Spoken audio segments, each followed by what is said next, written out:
Start with a dark, eerie background music. A single dissonant violin string plays like fingernails on a chalkboard. The sound is almost painful, but it draws you in.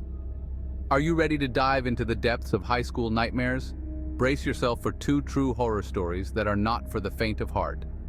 Quick cut to a blurry image of a locker, the kind with vents at the top and bottom. A single panicked breath is heard. These are the stories whispered in hushed tones in hallways, passed from student to student, each retelling adding another layer of dread. Our story takes us to Northgate High, a place like many others, where teenage angst mingles with the smell of stale pizza and chlorine from the pool. But beneath the veneer of normalcy, a darkness festered.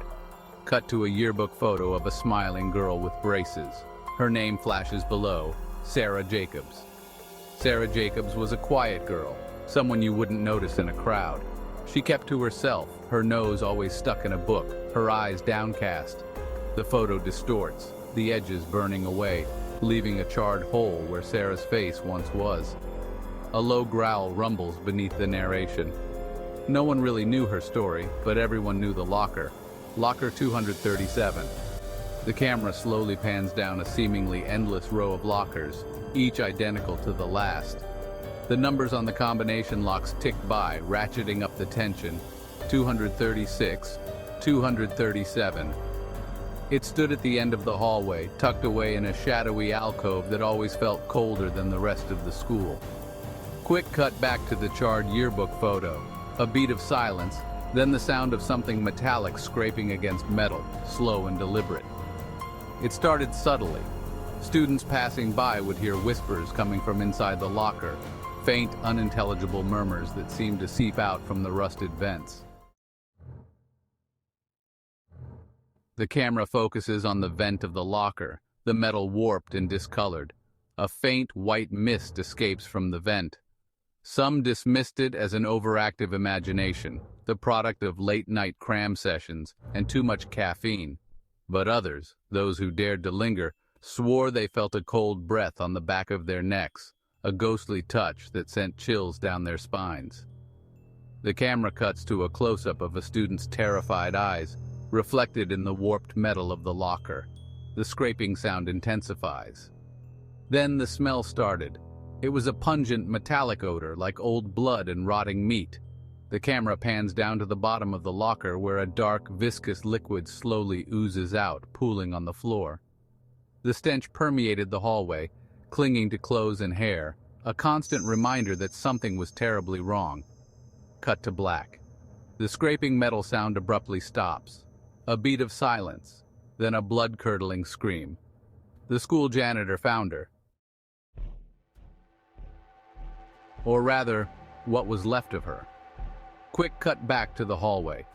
The camera focuses on the floor outside locker 237, now cordoned off with yellow police tape. A pool of the thick, dark liquid is visible. They said the locker had been forced open, its metal door bent outward as if something had exploded from within. The camera slowly pans up to the locker door, revealing deep scratches and dents. A single word is etched into the metal: hungry. The image blurs, distorting as if seen through tears. Inside, they found Sarah's belongings, her books and backpack, scattered amidst a gruesome scene that made even the most hardened police officers turn pale. Cut to black. The dissonant violin returns, joined now by a low, mournful cello. The music is sparse, haunting. They never caught whoever or whatever did it. Some whispered that Sarah had stumbled upon a dark secret, a gateway to another dimension hidden within the locker. Others believed that the locker itself was cursed, a conduit for something evil that hungered for innocent souls. Whatever the truth, one thing was certain. Locker 237 remained sealed, a chilling reminder of the horrors that lurked beneath the surface of Northgate High. But the horror at Northgate High didn't end with Sarah Jacobs.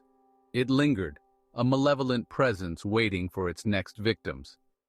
This time, the terror unfolded on the stage of the school auditorium, a place normally reserved for drama club rehearsals and school plays.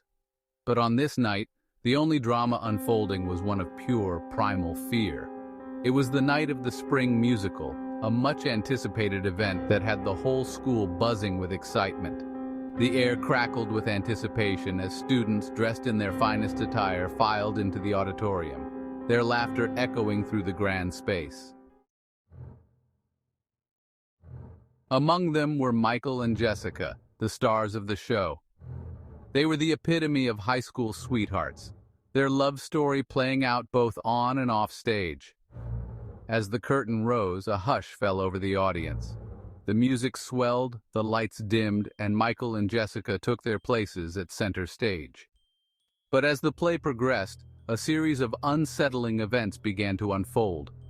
Michael, normally a confident performer, stumbled over his lines, his voice trembling with an unseen terror. The stage lights flickered ominously, casting grotesque shadows that danced across the walls. The music, once upbeat and cheerful, took on a discordant, almost sinister tone. Then it happened.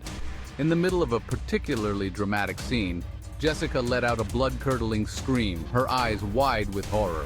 She stumbled backward, her hand clutching at her throat, her voice reduced to strangled gasps. The audience, initially thinking it was part of the play, watched in stunned silence as Jessica collapsed to the stage floor, her screams echoing through the now silent auditorium. The investigation revealed nothing. No forced entry, no suspects, no explanation for the horrors that unfolded within those walls. These stories remind us that sometimes real life can be scarier than fiction. Sleep tight, and remember, it's all true.